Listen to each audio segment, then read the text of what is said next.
বর্ষা চৌধুরীর অ্যাসিডের দাগ কিন্তু নিচে থেকে না, চকির তলা কই আগরতলা। আন্না ভাইয়ের কায়েঙ্গুলের পায়ের নখের যোগ্যতার সাথেও আমি তাকে কম্পেয়ার করছি না। ইনফ্লুয়েন্সার ছিল, বর্ষা চৌধুরী লাইভ করতো যে অ্যাসিড, সবাই হয়তোবা তাকে চিনে। তাকে বিয়ে করে ভাইরাল হয়েছে, কিন্তু আমার কথা হলো ভাই, বর্ষা চৌধুরীর অ্যাসিডের দাগ কিন্তু নিচে থেকে না, যে দেখা যায় না। বর্ষা চৌধুরীর অ্যাসিডের দাগ হলো এই গলার এইখান থেকে, থুতনি থেকে। এবং বর্ষা চৌধুরী কিন্তু হিজাব পরতো না। তুই দেখে শুনে জেনে ওকে, একটা মেয়েকে বিয়ে করছিস, বিয়ে করার বাসর রাত্রি নাকি সে বলে ওর এই অ্যাসিডের জায়গা দেখলে আমার ভয় লাগে। 2 মাস ওর সংসার টিকে নেই।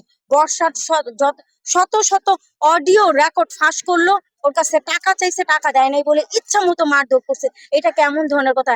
একটা পুরুষ, তার সবচেয়ে জঘন্য গুণ বলবো এটা, তার সবচেয়ে জঘন্য গুণ হলো একটা মেয়ের গায়ে হাত তোলা, একটা মেয়েকে অকথ্য ভাষায় গালাগালি করা। তার নাই সুপার হিট একটা সিনেমা, তার নাই ভালো কোনো চ্যানেলের কোনো সিঙ্গেল নাটক, ভালো কোনো চ্যানেলের কোনো ধারাবাহিক নাটক, তার নাই কোনো খণ্ড নাটক ইউটিউবে দেখার মতো কোনো স্টার, কোনো সুন্দর মানে আছে না ভালো একটা নাটক, কোনো কিছুই নেই।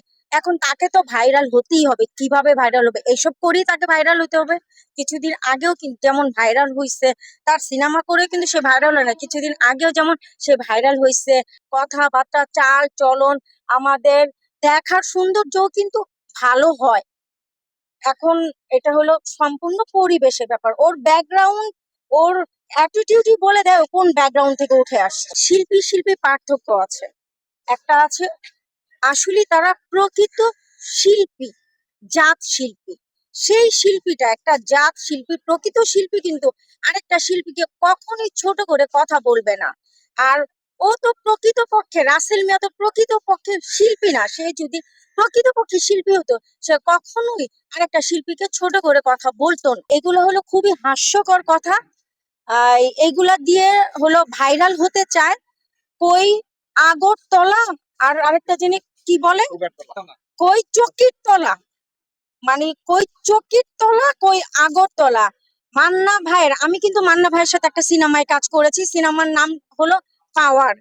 তো মান্না ভাইয়ের কায়েঙ্গুলের পায়ের নখের যোগ্যতাও, সেই নখের যোগ্যতার সাথেও আমি তাকে কম্পেয়ার করছি না। রাসেল, আমরা নায়ক, নায়ক মানে কি স্বপ্ন আমাদের, আমরা তাকে নিয়ে স্বপ্ন দেখবো। সুন্দর, সুদর্শন, সুন্দরভাবে কথা বলবে।